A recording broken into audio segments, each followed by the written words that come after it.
Les étudiantes du programme d'attestation d'études collégiales d'intégration à la profession d'infirmière répètent des gestes qui feront bientôt partie de leur nouvelle routine de travail.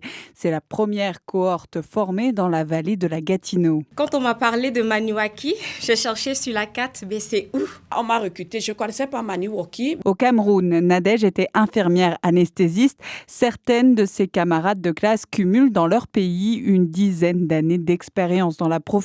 Et je comprends que notre arrivée a donné un autre sens dans la vallée de la Gatineau. Ce programme leur permet de mettre à jour leurs connaissances, de préparer l'examen de l'Ordre des infirmières et infirmiers du Québec, tout en ayant la possibilité de travailler comme préposés aux bénéficiaires. Je n'ai pas vu cela comme une rétrogradation parce que je voulais commencer comme préposé aux bénéficiaires pour comprendre l'humain, pour comprendre comment ça se passe ici au Québec. Quelques mois après le début de la formation, 9 des 18 participants ont déjà fait part de leur intention de rester dans la région. Travailler en région, pour moi, c'est quelque chose d'émotif. Une victoire pour la MRC et le Carrefour Jeunesse Emploi qui leur a déroulé le tapis rouge pour tenter de pallier la pénurie de main-d'œuvre. À leur arrivée, les étudiants ont notamment reçu de l'aide pour trouver un logement et c'est la préfète elle-même qui les a accueillis pour leur premier jour de classe. J'ai vu une mobilisation incroyable. Je me suis dit, mais tout ça pour nous. C'est quand même bien important pour l'hôpital et la maison des aînés là, d'avoir des nouveaux infirmiers, des nouveaux infirmières chez nous. C'est vraiment important. Le ministère de l'Immigration, de la Francisation et de l'Intégration a offert un peu plus d'1 million de dollars pour le programme en cours,